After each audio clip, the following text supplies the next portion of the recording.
आपने कौए को हंस बनते देखा?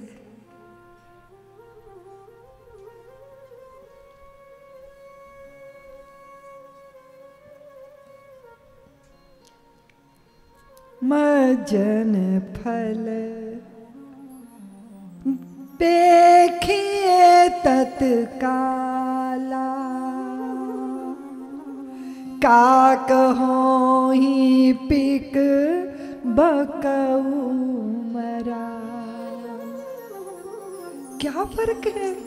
वो बगला और हंस एक सा ही तो दिखता है, दोनों श्वेत ही तो हैं, रूप राशि एक ही तो है, दोनों जल ही में तो खड़े हैं। किंतु जब एक चोंच मारता है जल में तो मछली पकड़ता है, दूसरा चोंच मारता है जल में तो मोती चुनता है। कैसे फर्क पता चलेगा? कैसे? मेरा मन कौआ है या मेरा मन हंस है? अगर विचारों में गंदगी है, क्या देखा? सज्जनों में भी दुर्जनता देखते हैं लोग, साधु में भी डाकू देखते हैं लोग, और कुछ दृष्टियां ऐसी हैं जो पाषाण की प्रतिमा में भी परमात्मा का दर्शन करके धन्य हो जाती है। ये दृष्टि ही तो है। और दृष्टि कैसे बदली, कैसे बदला नजरिया? विचारों की शुद्धि तब निश्चित होती है जब संत के चरणों की हम शरण लेते हैं। सत्संग बिन सत्संग विवेक न हो,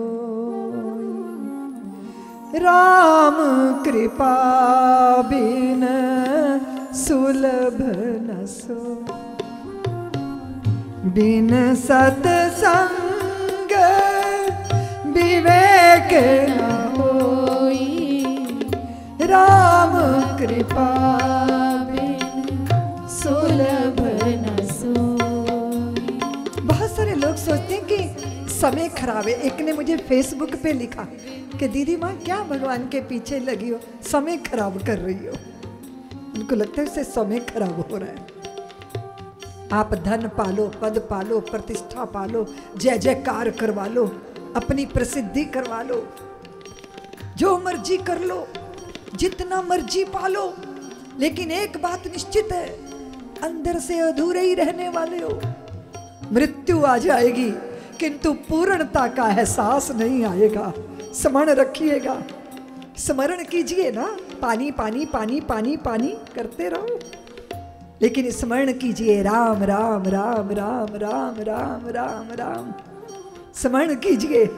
मैं निवेदन कर रही हूं आपसे कि राम के पवित्र चरित्र को हृदय में ना भी उतार पाए, जीवन में ना भी उतार पाए, लेकिन राम राम रटते रहे ना तो भी उद्धार निश्चित है, तो भी साकेत के द्वार निश्चित रूप से खुलने वाले हैं।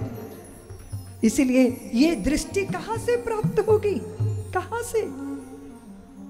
तूने मुझे क्षमा कर दिया, तूने मुझे क्यों क्षमा किया, तूने मुझे क्यों क्षमा किया? पत्नी ने कहा तुमने मुझे दंड नहीं दिया, लेकिन मैं रोज हर पल दंडित होती रही। बाजारू स्त्री थी, उसके पिता ने धंधा बनाया था, शादी करवा देता था और जहां शादी करके जाती थी वहां का सामान समेट के चोरी वोरी करके चली जाती थी। फिर उसका ब्याह दूसरे से कर देता था बाप, फिर उसके घर का माल मत्ता लेके रफू चक्र हो जाती थी। ऐसे इसी क्रम में एक से ब्याह हो गया और अगले दिन मायके मिलने जाना था। अपने भी गहने और उसके घर के भी गहने सब पोटली में इकट्ठे कर लिए। पुरानी बात है, रास्ते में कहती है प्यास लगी है, कुएं में वो पानी के लिए कुएं के पास गया, इसने पीछे से पति को धक्का दे दिया, वो कुएं में गिर गया और ये माल लेके वहां से। हुआ क्या कि कुआं ज्यादा गहरा ही नहीं था, वो डूबा ही नहीं।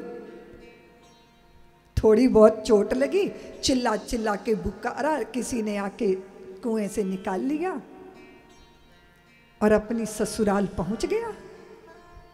पत्नी तो देख के डर गई, धीरे से बोला डरो मत, भूत नहीं हूं, तेरा पति हूं। मिल लिया सबसे, मिलजुल लिया तो चले वापिस।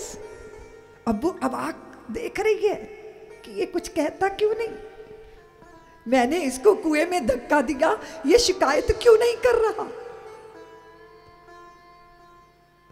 अब वो क्या कहती, सामान समेटा, एक रात्रि रुके, अगले दिन पत्नी को लिवा लाया वापिस।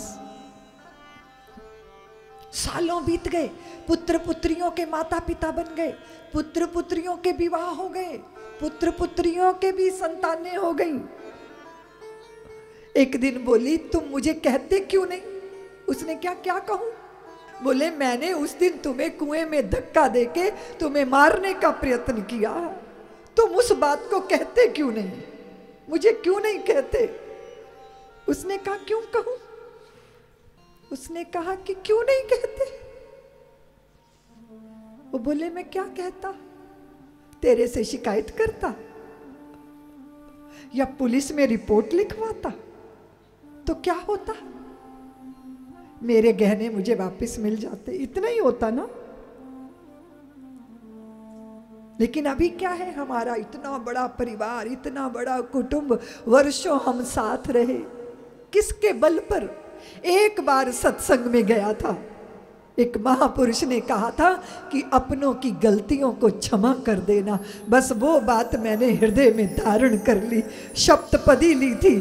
तुम्हारा साथ विवाह मैंने अग्नि की साक्षी में किया था, सोचा तेरे से अपना और कौन होगा, तेरे से गलती हो गई, कोई बात नहीं, क्षमा कर दिया। और जब क्षमा कर दिया जाता है तो बार बार उन गलतियों को तुमने ये किया, तुमने ये किया, तुमने ये किया, ऐसे नहीं दोहराया जाता। देवी मैं बहुत कुछ साधना सिद्धि जानता नहीं, पर एक बार सत्संग में गया था, तब संत की वाणी हृदय में धारण कर ली कि अपनों की गलतियों को क्षमा कर देना चाहिए।